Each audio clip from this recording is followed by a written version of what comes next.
আমরা দেখেছি এই বিশ্বকাপ ফুটবলকে কেন্দ্র করে বেশ কিছু সহিংসতা ঘটেছে, বেশ কিছু জায়গায় বিশৃঙ্খলা তৈরি হয়েছে এবং এখন পর্যন্ত আজকের তথ্য মতে আমার কাছে 10 জন লোক মারা গেছে।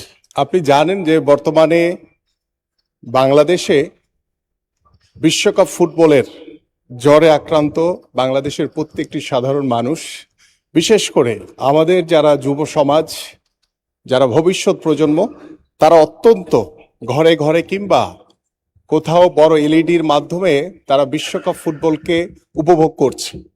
কিন্তু আমি এই বিষয়টি বলার উদ্দেশ্য হচ্ছে আমি আপনার মাধ্যমে সারা দেশবাসীর কাছে একটি আহ্বান জানাতে চাই।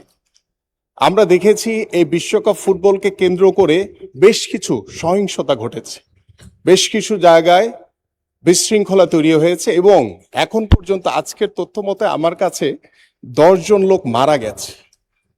এটা অত্যন্ত দুর্ভাগ্যজনক।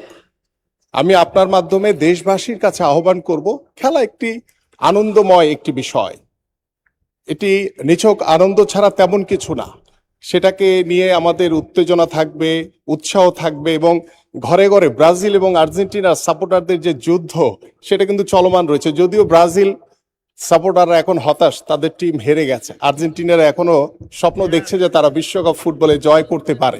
সো বাংলাদেশের প্রেক্ষাপটে ব্রাজিল আর্জেন্টিনা নিয়ে যে উত্তেজনা, যে উৎসব মুখর একটি পরিবেশ, এটি যাতে আনন্দময়ের ভিতরেই থাকে, এটিকে কেন্দ্র করে কেউ ভবিষ্যতে কোনো বিশৃঙ্খলা কিংবা কোনো সহিংসতা তৈরি করে কোনো প্রাণনাশের ঘটনা যাতে না ঘটে, এই জন্য আমি আপনার মাধ্যমে দেশবাসীর কাছে আহ্বান জানাচ্ছি।